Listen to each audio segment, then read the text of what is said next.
ಯುವಕರ ಮೂತ್ರಕೋಶ ಕಂಠದ ಅಡಚಣೆ ನಿವಾರಣೆಗಾಗಿ ಶೇಷಾದ್ರಿಪುರಂ ಅಪೋಲೋ ಹಾಸ್ಪಿಟಲ್ಸ್ ITIND ಚಿಕಿತ್ಸೆ. ಆರಂಭಿಕ ಹಂತದ ಮೂತ್ರಕೋಶ ಕಂಠ ಅಡಚಣೆಯನ್ನು ಹೊಂದಿರುವ ರೋಗಿಗಳಿಗೆ ಸರಳ ಚಿಕಿತ್ಸೆಯನ್ನು ಪರಿಚಯಿಸಿದ ಬೆಂಗಳೂರು ಮತ್ತು ಕರ್ನಾಟಕದ ಮೊದಲ ಆಸ್ಪತ್ರೆ ಎಂಬ ಹೆಗ್ಗಳಿಕೆ. ಮೂತ್ರಕೋಶ ಸಂಬಂಧಿತ 10 ಚಿಕಿತ್ಸಾ ವಿಧಾನಗಳನ್ನು ಪೂರ್ಣಗೊಳಿಸಿದ ಕರ್ನಾಟಕದ ಮೊದಲ ಆರೋಗ್ಯ ಸಂಸ್ಥೆ. ಮೂತ್ರನಾಳದ ತಡೆಯು ಪ್ರಾಸ್ಟೇಟ್ ಗ್ರಂಥಿಯು ದೊಡ್ಡದಾಗಿರುವ ಹಿರಿಯ ಪುರುಷರನ್ನು ಕಾಡುತ್ತಿರುವ ಸಮಸ್ಯೆ ಎಂದು ಪರಿಗಣಿಸಲಾಗಿತ್ತು. ಆದರೆ ಆರಂಭಿಕ ಹಂತದ ಮೂತ್ರನಾಳ ಕಂಠದ ಅಡಚಣೆಯಿಂದಾಗಿ ಯುವಕರು ಈ ಸಮಸ್ಯೆಯನ್ನು ಎದುರಿಸುತ್ತಿರುವ ಸಂದರ್ಭಗಳನ್ನು ಮೂತ್ರಕೋಶ ತಜ್ಞರು ಹೆಚ್ಚಾಗಿ ನೋಡುತ್ತಿದ್ದಾರೆ. ಇದೊಂದು ಸಣ್ಣ ಸಮಸ್ಯೆ ಎನಿಸಿದ್ದು, ಸೂಕ್ತ ವೈದ್ಯಕೀಯ ಚಿಕಿತ್ಸೆ ಪಡೆದುಕೊಳ್ಳದಿದ್ದಲ್ಲಿ ಮೂತ್ರಕೋಶದ ಕಾರ್ಯಚಟುವಟಿಕೆ, ಜೀವನ ಗುಣಮಟ್ಟ ಮತ್ತು ಫಲವತ್ತತೆಯ ಮೇಲೆ ಗಂಭೀರ ಪರಿಣಾಮ ಬೀರುವ ಸಾಧ್ಯತೆ ಇದೆ. ಇದುವರೆಗೆ ಪರಿಹರಿಸಲಾಗದ ಈ ವೈದ್ಯಕೀಯ ಸಮಸ್ಯೆಯನ್ನು ನಿವಾರಿಸಲು ITIND ತಾತ್ಕಾಲಿಕವಾಗಿ ಒಳ ಸೇರಿಸಬಹುದಾದ ನಿಟಿನೋಲ್ ಸಾಧನವನ್ನು ಅಪೋಲೋ ಹಾಸ್ಪಿಟಲ್ಸ್ ಪರಿಚಯಿಸಿದೆ. ಇದೊಂದು ಸರಳ ಚಿಕಿತ್ಸಾ ವಿಧಾನವಾಗಿದ್ದು, ಜಾಗರೂಕತೆಯಿಂದ ಆಯ್ಕೆ ಮಾಡಲಾಗಿರುವ PBNO ಪೀಡಿತ ಮತ್ತು ಪ್ರಾಸ್ಟೇಟ್ ಗ್ರಂಥಿ ಊತದಿಂದಾಗಿ ಮಾತ್ರ ತಡೆ ಎದುರಿಸುತ್ತಿರುವ ರೋಗಿಗಳಿಗೆ ಈ ಸಾಧನವನ್ನು ಅಳವಡಿಸಲಾಗಿದೆ.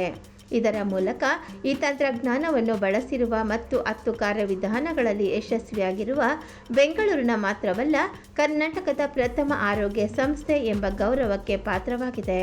ಮೂತ್ರಕೋಶಕ್ಕೆ ಸಂಬಂಧಿಸಿದ ಕಾಯಿಲೆಗಳು ವಯಸ್ಸಾದವರನ್ನು ಮಾತ್ರ ಕಾಡುತ್ತದೆ ಎಂಬ ಭಾವನೆ ಸಾಮಾನ್ಯವಾಗಿರುವುದರಿಂದ ನಿರಂತರ ಮೂತ್ರಕೋಶ ಸಮಸ್ಯೆಗಳನ್ನು ಎದುರಿಸುತ್ತಿರುವ ಯುವಕರು ರೋಗ ಪತ್ತೆ ಕಾರ್ಯವನ್ನು ವಿಳಂಬ ಮಾಡುತ್ತಿದ್ದಾರೆ. ITIND ಚಿಕಿತ್ಸೆಯ ಪರಿಚಯವು ಅಗತ್ಯವಿರುವ ರೋಗಿಗಳಿಗೆ ವೈದ್ಯಕೀಯವಾಗಿ ಪ್ರಮಾಣೀಕೃತಗೊಂಡಿರುವ ಸರಳ ಚಿಕಿತ್ಸೆಯನ್ನು ಒದಗಿಸುವ ನಮ್ಮ ಬದ್ಧತೆಯನ್ನು ಬಿಂಬಿಸುತ್ತದೆ. ನೂತನ ಚಿಕಿತ್ಸಾ ವಿಧಾನಗಳಿಗೆ ಪ್ರವೇಶಾವಕಾಶವನ್ನು ವಿಸ್ತರಿಸುವ ಮೂಲಕ ಆರಂಭಿಕ ಹಂತದ ಚಿಕಿತ್ಸೆ, ಜೀವನ ಗುಣಮಟ್ಟದ ಸಂರಕ್ಷಣೆ ಮತ್ತು ಪ್ರತಿ ರೋಗಿಯ ವೈದ್ಯಕೀಯ ಅಗತ್ಯದ ಪೂರೈಕೆ ಎಂಬ ಉದ್ದೇಶವನ್ನು ಸಾಧಿಸಲು ಸಾಧ್ಯವಾಗಿದೆ ಎಂದು ಬೆಂಗಳೂರಿನ ಶೇಷಾದ್ರಿಪುರಂ ಅಪೋಲೋ ಹಾಸ್ಪಿಟಲ್ಸ್ ಉಪಾಧ್ಯಕ್ಷರಾದ ಶ್ರೀ ಉದಯ್ ದಾವ್ಡಾ ತಿಳಿಸಿದರು. ವಯಸ್ಸು ಯಾವುದೇ ಇರಲಿ, ನಿರಂತರವಾದ ಮೂತ್ರಕೋಶದ ಸಮಸ್ಯೆ ಗುಣಲಕ್ಷಣಗಳನ್ನು ನಿರ್ಲಕ್ಷಿಸಬಾರದು. ಸರಳ ರೋಗ ಪತ್ತೆ ವಿಧಾನಗಳಾದ ಯೂರೋಫ್ಲೋಮೆಟ್ರಿ ಮತ್ತು ತಜ್ಞ ವೈದ್ಯರ ತಪಾಸಣೆಗಳು ಮೂತ್ರನಾಳದ ಅಡಚಣೆ ಸಮಸ್ಯೆಯನ್ನು ಆರಂಭಿಕ ಹಂತದಲ್ಲಿಯೇ ಪತ್ತೆ ಹಚ್ಚಲು, ಮೂತ್ರಕೋಶಕ್ಕೆ ಶಾಶ್ವತ ಹಾನಿಯಾಗುವ ಮುನ್ನ ಸಕಾಲಕ್ಕೆ ಚಿಕಿತ್ಸೆ ಒದಗಿಸಲು ನೆರವಾಗುತ್ತದೆ ಎಂದು ವೈದ್ಯರು ಒತ್ತಿ ಹೇಳಿದರು. Symptoms in younger men and also a new technology, breakthrough technology which is available.